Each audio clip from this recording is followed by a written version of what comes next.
Y afirma un ejecutivo orden BC 203-2016 el alcalde María Isabel Climaco Salazar para el implementación del truck ban na kwantos magakalsada na syudad.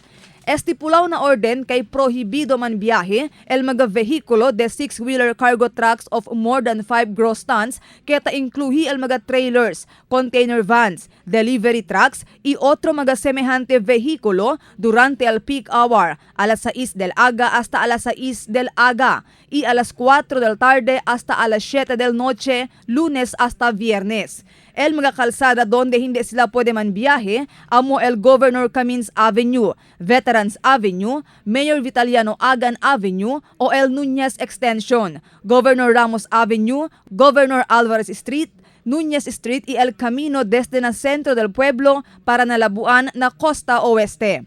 Pero exempted na ehekutibo orden el mga fuel tank, liquefied petroleum gas carriers y mga tanque de agua del Zamboanga City Water District. A ver para hindi sigun descanse el supply del mga petroleum products y el supply del agua na mga barangay.